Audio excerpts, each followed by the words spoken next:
Bendición en el nombre del Señor Jesucristo. Hoy día es miércoles 19 de noviembre del año 2025. En Apocalipsis capítulo 19 habla lo siguiente, el versículo 16. Y en su vestidura y en su muslo tiene escrito este nombre: el Rey de Reyes y Señor de Señores. Apocalipsis 19:16.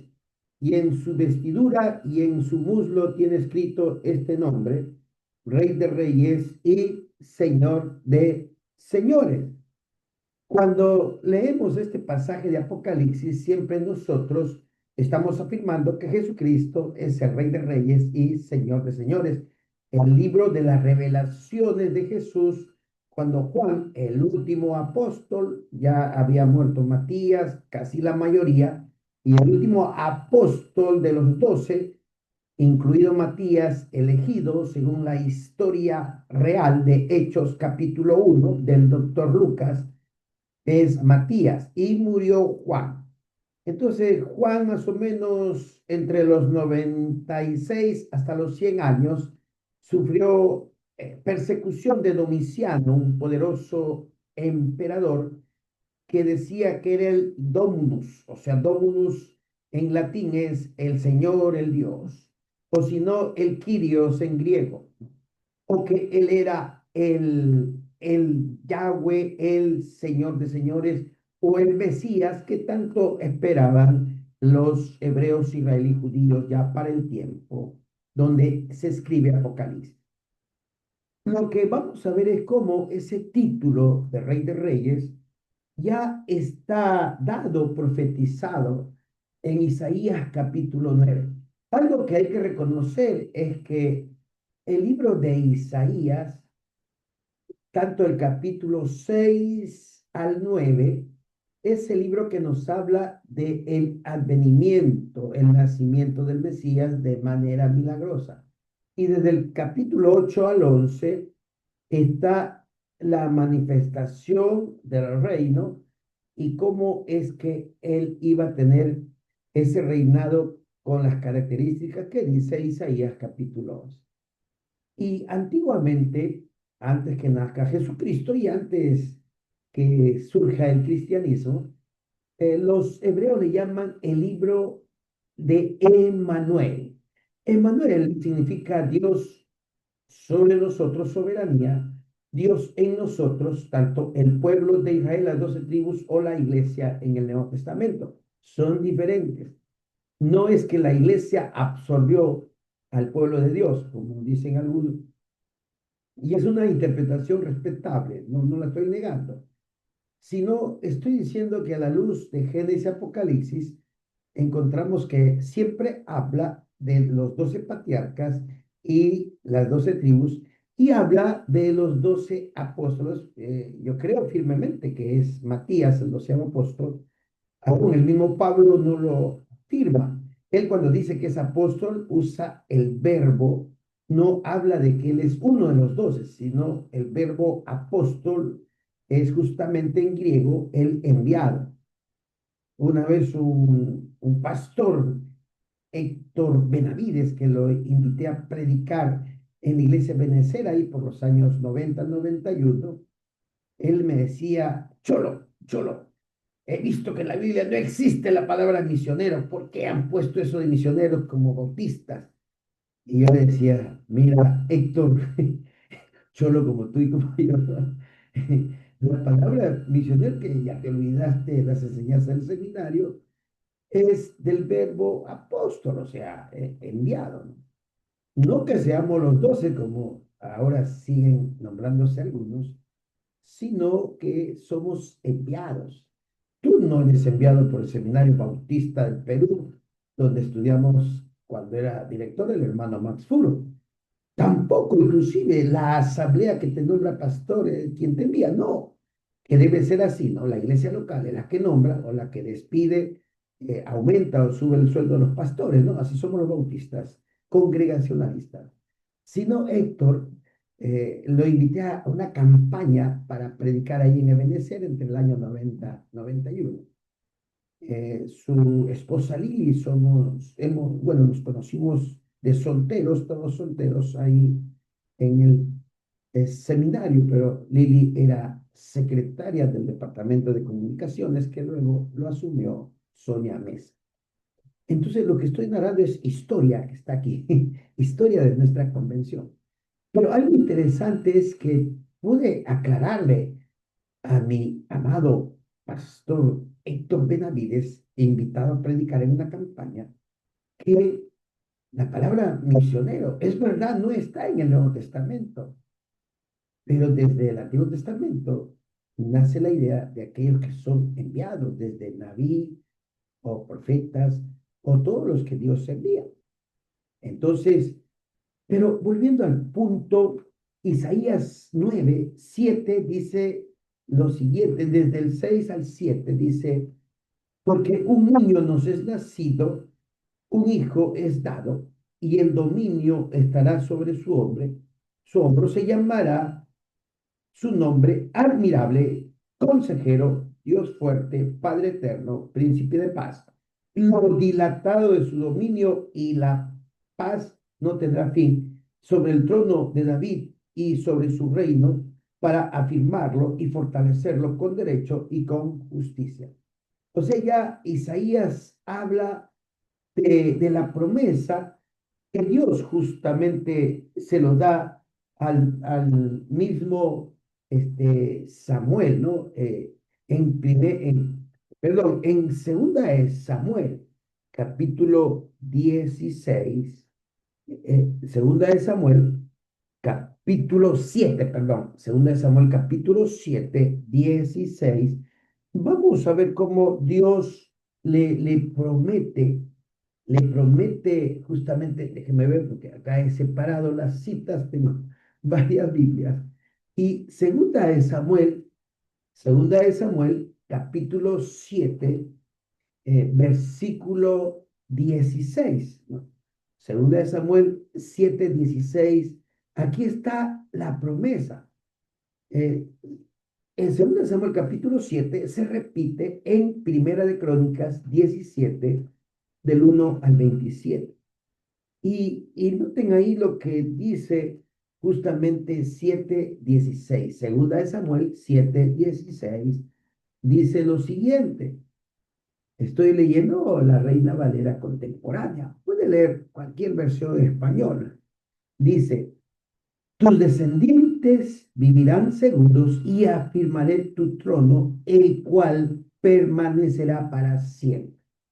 O sea, algo que hay que rescatar que al único rey que Dios le prometió que de su descendencia, o sea, sus tataranietos, iban a heredar el trono. Y ese que iba a heredar el trono iba a ser uno que iba a llamarse Yahshua Mashiach, Jesús Cristo o Jesús el Mesías o Jesús el Cristo, cuando se acuña ya la palabra en español Jesús y Cristo en griego.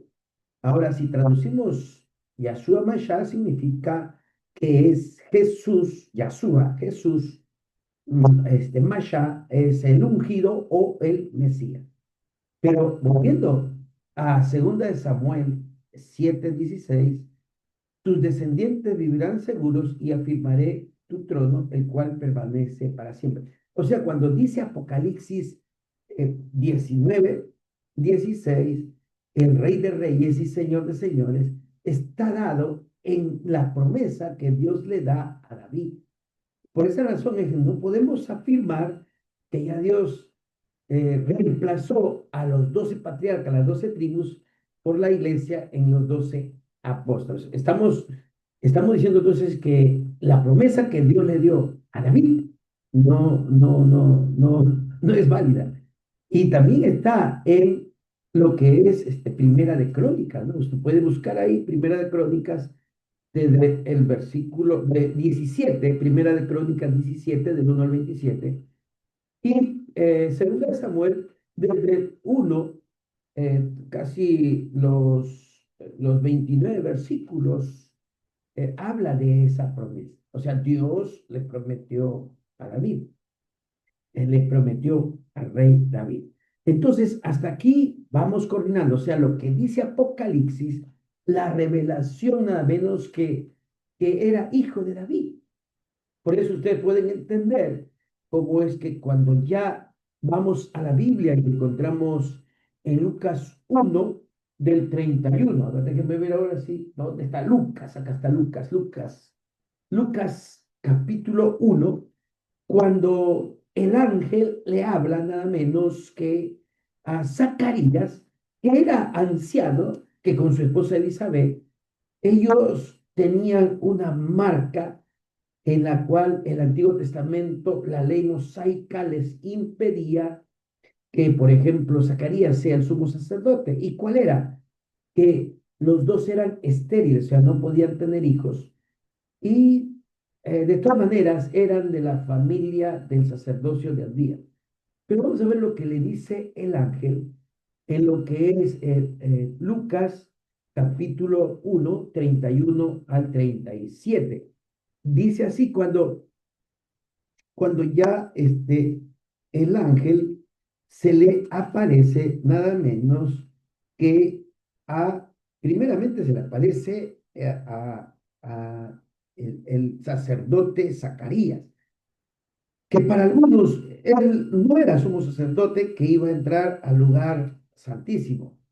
Él le daban el privilegio, le tocó entrar a las primera división, que era entrar a ofrecer sacrificio ahí entre el lugar santo y santísimo. Y eso daba cabida para que pues entre el sumo sacerdote, dicen los estudiosos eruditos de tiempos pasados en cuanto a la Biblia y del contexto reformado, evangélico, bautista o como somos llamados actualmente. Pero miren, cuando ya Dios envía a su ángel Gabriel, primero le habla a el varón Zacarías, que él iba a ser padre y que el hijo que tenga milagrosamente, que aparte era viejo y eran estériles, Elizabeth y Zacarías, del sacerdocio de Abías, un sacerdocio que tenían por generación de generación. Entonces, que iban a tener un hijo varón, pero no le vas a poner Zacarías como es la tradición del Antiguo Testamento, la tradición de los patriarcas, no, no, le vas a poner Juan, no tengo. Y como Zacarías se rió, entonces Dios le quitó el habla, ¿no? El ángel dijo que iba a quedarse mudo. Ahora, cuando después el ángel Gabriel es enviado por Dios para anunciarle a María. Dice Lucas 1, 26, al sexto mes el ángel Gabriel fue enviado por Dios a una ciudad de Galilea llamada Nazaret. O sea, Dios a los 6 meses que había enviado a su ángel para que le hable a Zacarías de que iba a tener un hijo varón y contra todo pronóstico de que eran viejos y estériles, Dios es soberano, Dios iba a cumplir eso. El ángel es enviado a hablarle a María y a José. Y ahí dice el Lucas 1:26, al sexto mes el ángel Gabriel fue enviado por Dios a una ciudad de Galilea llamada Nazaret, a una virgen desposada con un varón que se llamaba José de la casa de David. Note, de la casa de David. Y el nombre de la virgen era María. Aquí vamos a ver cómo es que sigue diciendo el versículo 28, Lucas 1:28. Y entrando el ángel en donde estaba ella, dijo, salve, muy favorecida, el Señor es contigo, bendita tú eres entre las mujeres. Mas ella, cuando le vio, se turbó por sus palabras y pensaba qué salutación sería esta. Entonces el ángel le dijo, María, no temas, porque has hallado gracia delante de Dios. Y ahora concebirás en tu vientre y darás a luz un hijo y llamarás su nombre Jesús. Este será grande y será llamado Hijo del Altísimo. Y el Señor Dios le dará el trono de David, su padre. Y reinará sobre la casa de Jacob para siempre, y su reino no tendrá fin. Entonces María dijo al ángel, será esto? Pues no conozco varón. Respondiendo el ángel, le dijo, respondiendo el ángel, le dijo, el Espíritu Santo vendrá sobre ti y el poder del Altísimo te cubrirá por su sombra, lo cual también el santo ser que nacerá será llamado Hijo de Dios.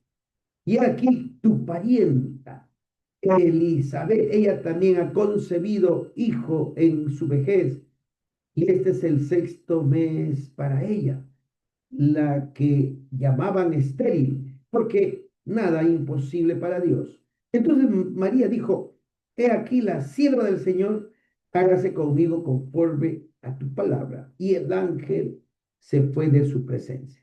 Aquí vemos que al sexto mes de la concepción, es decir, en la ciencia médica, ¿no? Cuando el óvulo se une con el espermatozoide. Y en el caso de Juan el Bautista, sí, ahí participó los cromosomas tanto de Zacarías como de Elizabeth. En cambio, en María no iba a participar los llamados cromosomas de José, como se habla ahora en términos médicos, ¿no?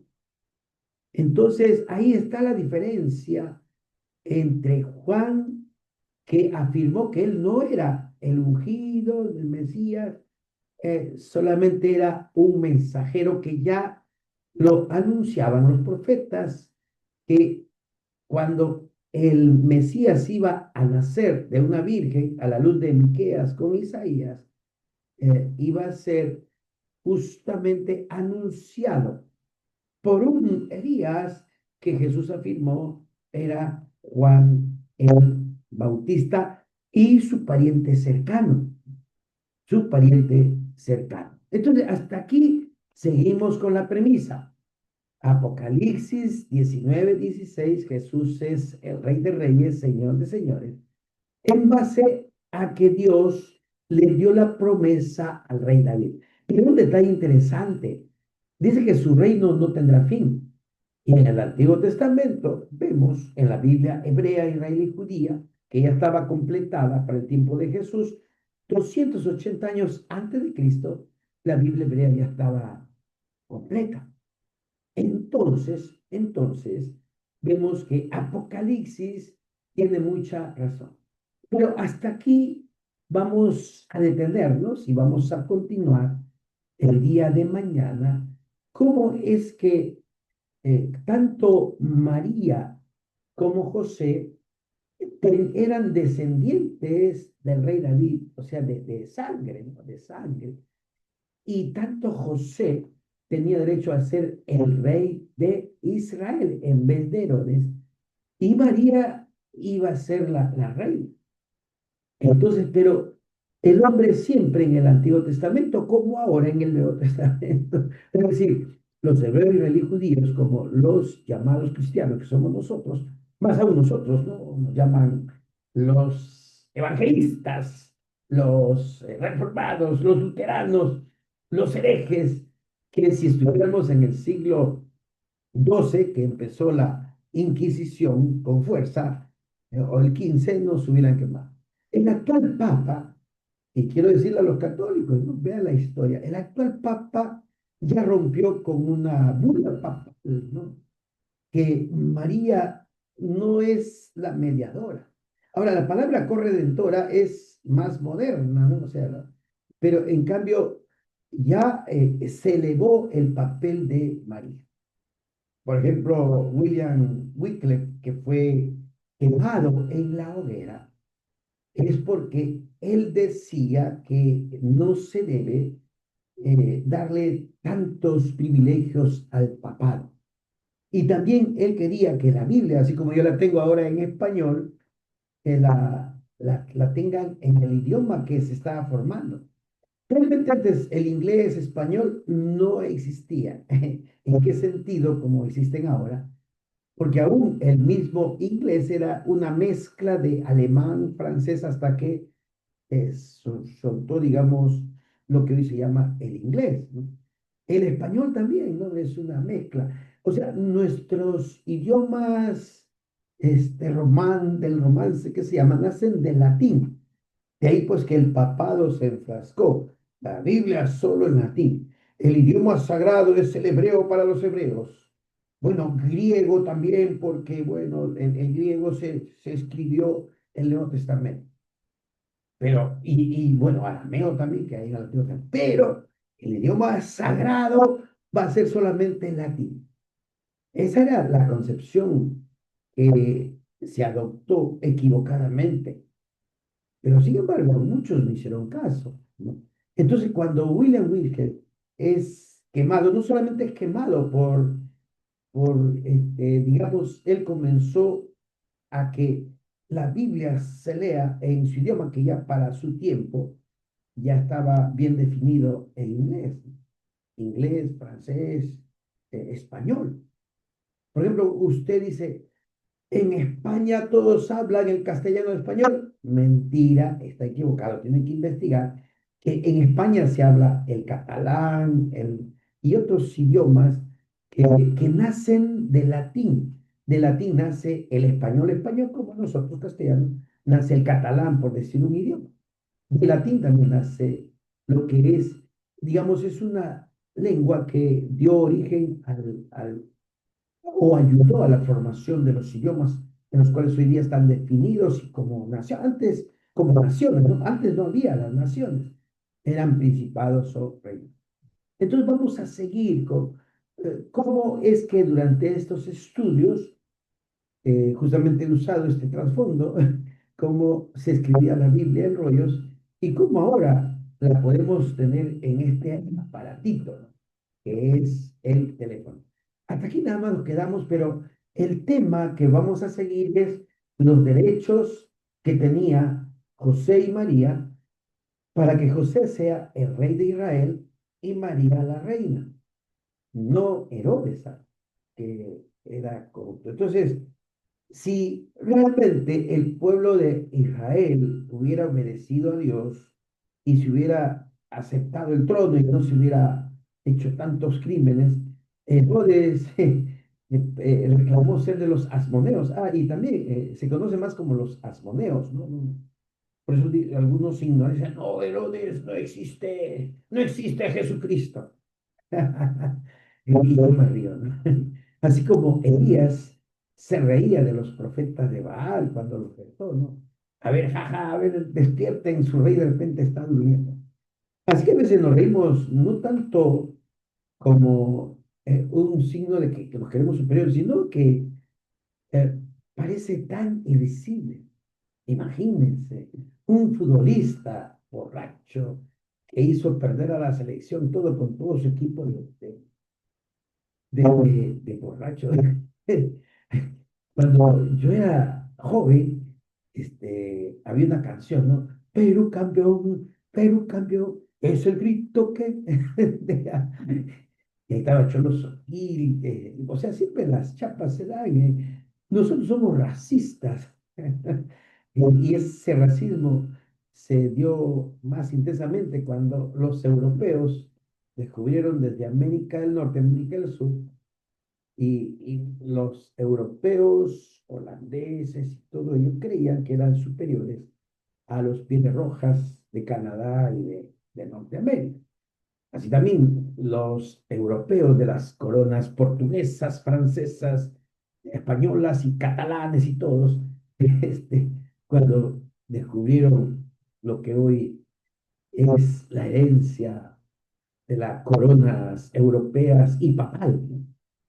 Nos trataron como a nuestros antepasados como seres que no eran humanos. Más aún, antes ya, los que sufrieron antes que nosotros los americanos eran los africanos. Y todo porque no tenían el color de la piel, decían que eran animales o eran esclavos.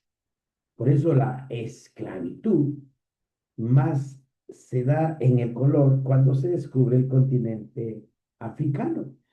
Y ahí las coronas de Inglaterra, los principados holandeses y todo. Repito, a veces es difícil hacerle entender a la gente que antes, por ejemplo, no existía Perú, existía el virreinato del Perú. No existía Chile, existía el virreinato de Santiago. No existía Argentina, existía el virreinato de Santa Fe. O sea, es decir, bueno, no, bueno, el reinato, bueno, significaba que había reinato. Por ejemplo, no existía el Ecuador, no. O sea, el Perú como nación, como país, no existía. Existía, inclusive Lima se llamaba la ciudad de los reyes, porque Lima llegó a ser el centro, ¿no?, de atracción. Pues algunos orgullosamente dicen que el mejor español se habla en Lima, lo cual no es cierto, no, no es cierto. Entonces, que Dios nos ayude y vamos a continuar con esta serie de estudios.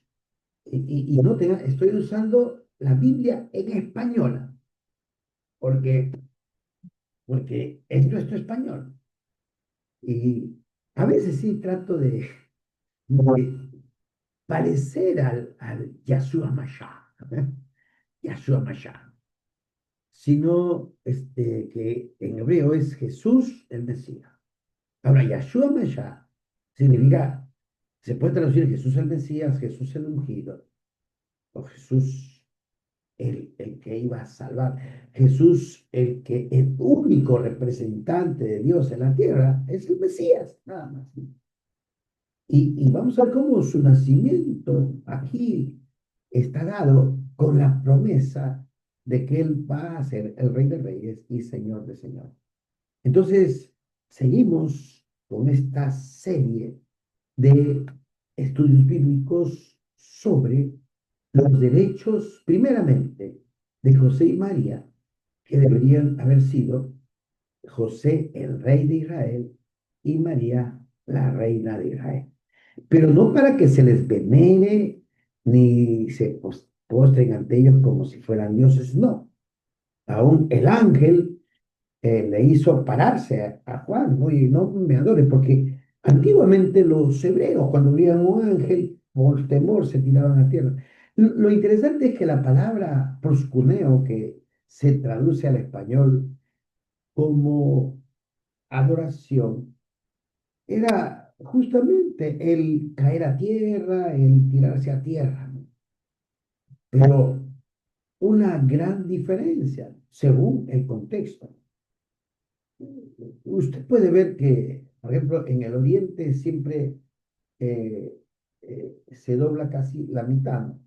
Saludo japonés, saludo filipino, saludo coreano, ¿no? O sea, entonces, yo no puedo decir que cuando un japonés está que se inclina, un coreano también así, es saludo. Sería erróneo decir, ah, mira, ese japonés cree que tú eres Dios, por eso se inclina. O sea, no sería erróneo. Pero también un japonés que cree en el Buda se va a inclinar también así, se va a inclinar. Y ahí podemos decir, bueno, él está haciendo una adoración a su Dios Buda.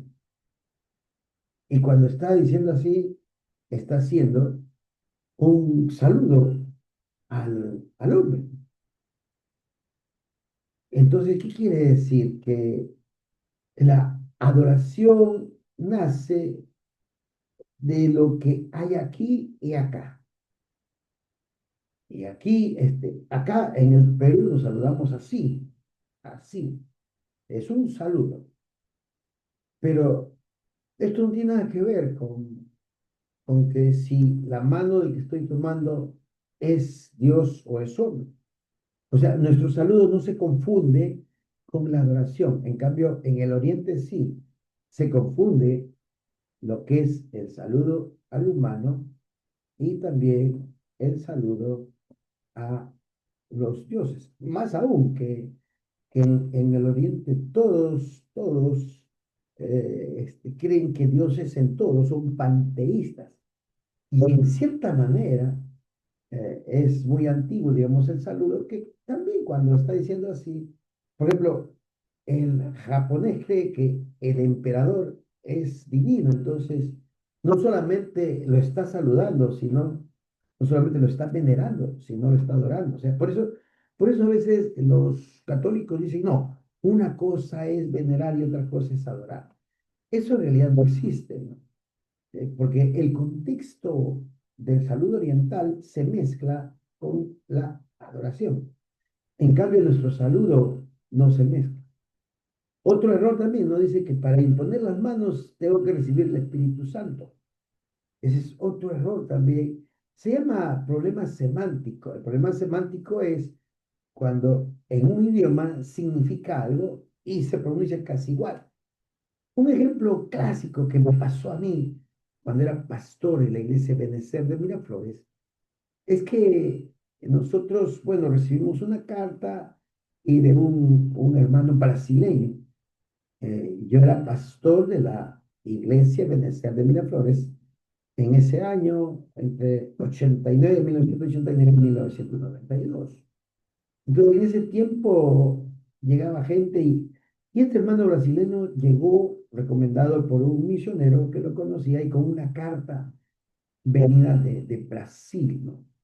Donde lo recomendaban que es un pastor misionero que ha decidido viajar por toda la América Latina y llegar a ser un punto misionero en Colombia, me parece. Y él había sentido viajar en este sentido por terrestre, no tenía terror subir a los aviones. Entonces, y nosotros lo recibimos porque estaba bien recomendado por un misionero de la misión bautista de las iglesias, de la Junta de Misiones de la Convención Bautista del Sur de Estados Unidos. Y lo tuvimos. Y bueno, también tuvimos que ver una ofrenda, algo, y mientras eso estuvo hospedado en nuestra casa. Pero él hablaba el portugués, nosotros el español. Y en una de esas circunstancias, ya para tomar desayuno, mi esposa tenía que tomar desayuno y salía a trabajar. Era contadora del concilio evangélico, que había tres contadoras, ella era una de ellas. Y también yo tenía que salir a visitar, entonces nosotros lo levantamos al hermano y él se levantó y todo eso. Y le dije en mi español, ¿no? Hermano, para tomar desayuno, ya ve. Oh, ok, pastor. Ok. Me dijo, pastor, por favor, tráeme la basura. Hermano, déjelo ahí. No, no, pastor, por favor, tráeme la basura. Entonces la basura. Y cuando entro ahí a la cocina, al comedor, me dice mi esposa, y está el hermano porque tenía un bolsito por irme. Ella tenía que entrar a las 7, 8, y tenía que ir. Sí, pero el hermano me ha dicho que le lleve la basura. Pero dile que no, ya le he dicho, pero no me entiende. Dice que no, que él quiere ya. Entonces, le llamo, hermano, vamos a tomar desayuno. Pastor, como digo la basura, yo fui, traje el bote de basura, lo puse ahí en el cuarto porque estaba cerrado en el cuarto, ahí en la casa pastoral.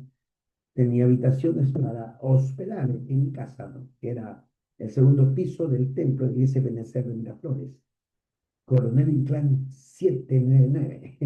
Me acuerdo porque vivía ahí, en la Iglesia Benecer de Miraflores en Perú. Perú, nación hermosa, linda. Entonces, lo que realmente, yo le puse el bote de basura ahí, pero otra vez mi esposa me dijo, sí, amorcito, ya que venga, pero ya, déjalo, amorcito, ya yo puedo quedarme con el no, que venga. Y otra vez, hermano, hablar, hermano, este, para tomar desayuno, él decía así, desayuno, ¿no? Y él, oh, pastor, la basura, por favor. Y dije, ahí está, hermano, la basura. Bote ahí, pero déjelo él limpiar. Oh, no, pastor. O sea, yo le había traído el bote de la basura, porque ahí se echa la basura. Y él, no, no, pastor, la basura. La basura. O sea, en portugués, la basura es la escoba.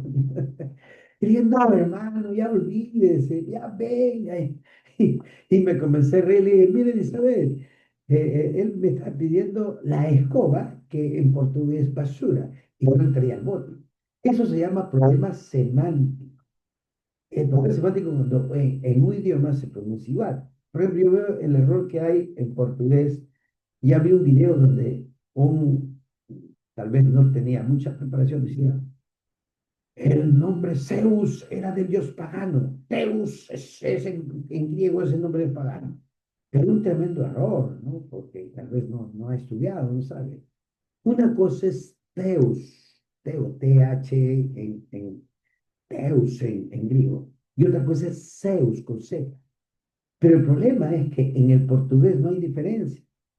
El portugués pronuncia igual Zeus con Zeus. Pero hay una diferencia es Zeus en griego, que es el nombre del dios griego, y otra cosa es Teos, que es dios general. Entonces entramos en un problema semántico.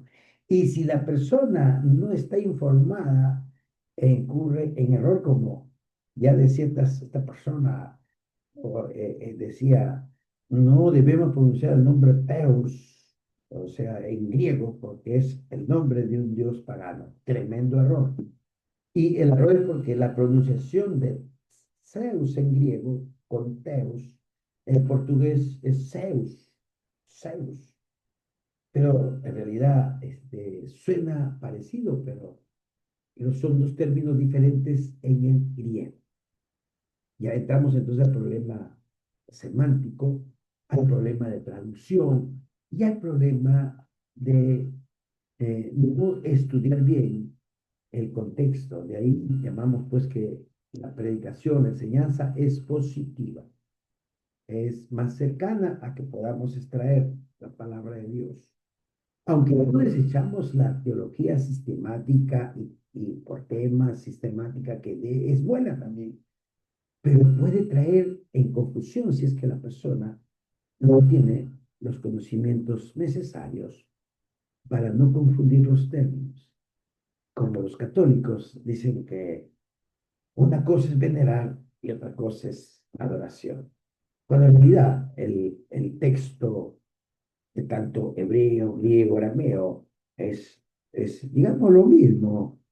Si yo venero a una persona, ya la estoy endiosando, como se inclinaban en el oriente ante el faraón y ante sus dioses. O sea, era lo mismo venerar al faraón como venerar a Dios, a los diferentes dioses, el panteísmo que había en las regiones orientales. Vamos a continuar sobre esta temática tan interesante, los derechos de María y José a ser los reyes, José ser el rey de Israel, y por lo tanto, como era descendiente de David José, también su hijo iba a ser descendiente. Ah, pastor, pero ahí hay un problema. Pero José no, o sea, los cromosomas de José no dieron al Mesías. Pero vamos a ver también cómo eso es que María, sus cromosomas, sí tenía derecho al trono por su descendencia. Lo vamos a ir viendo durante este tiempo. Que el Señor nos ayude a ser sabios en Cristo, salvos en Cristo, santos en Cristo y que redimidos cuando nuestro cuerpo en el arrebatamiento, si tenemos que resucitar, vamos a resucitar, pero ya con un cuerpo de más o menos 33 años, decía un predicador, porque su argumento era que cuando Dios creó a Adán y Eva, más o menos lo creó en un cuerpo de 30 a 33 años, y cuando Jesús fue al cielo, llevó un cuerpo de 33 años. Y todas las ciencias dicen que entre los 30 a 33 años, si tú no has sido un hippie, un vago, si no has sido parlamentario, político, que vives sin trabajar, en la mayoría de los casos, al menos acá en Perú, más se ha notado, 2016, 2031. Entonces, como muchos, por ejemplo, que de 20 años solamente por decir tantas cosas y eso vende y ya se han vuelto famosos todos, ahora quieren postular, ¿no?, al Parlamento. O sea, el Parlamento, hemos tenido parlamentarios y presidentes alcohólicos, drogadictos, Y el alcoholismo, la drogadicción, está muy cercano al inmoral y lo inmoral está muy cercano a la corrupción. Y la corrupción te lleva justamente por la ambición de matar, asesinar por el vil dinero. Que Dios siga bendiciendo a Huachaco, Trujillo, La Libertad, el Perú y en todo el mundo se pueda escuchar que Jesús, el Mesías, es el Rey de Reyes y Señor de Señores. Primero tiene que ser el Rey de Reyes aquí en mi mente, el Rey de Reyes aquí en mis emociones y el Rey de Reyes en este cuerpo que es templo del Espíritu Santo. Una vez que escuchando el Evangelio, reconozco que necesito al Rey de Reyes para ser sabio, ser santo, ser santificado. Y un día mi cuerpo, si es que estoy vivo en el arrebatamiento, será transformado en un abrir de ojos y cerrar de ojos, o sea, una milésima de segundos. O si estoy muerto, mi cuerpo va a resucitar, porque recién en este tiempo la ciencia descubre eh, lo que es el ADN, ¿no? La ciencia recién descubre que el cuerpo es indestructible. O sea, tu cuerpo no se puede destruir. Y basta que exista un átomo de tu cuerpo, según la ciencia, desde mi cabello, ¿no? Pueden estar ahí concentrado todo el ADN y puede aparecer un único y exclusivo José Dolores Colchado Añaz. Que el Señor le bendiga. Vamos a orar. Padre amado, te damos gracias, Señor. Gracias por tu palabra. Gracias, Señor, por tu amor, tu grandeza. Gracias, oh Padre amado, porque tu palabra es viva y eficaz. Señor, nuestros hermanos leían tu palabra en papiros, después de una transmisión oral de boca en boca, de testimonio en testimonio. Tu Espíritu Santo, Dios Padre, Dios Hijo, una sola persona, nos ha hecho llegar la palabra, que ahora también ya está en este mundo virtual, para tu gloria y tu honra. En Cristo Jesús, amén y amén. Que el Señor bendiga este día, hoy día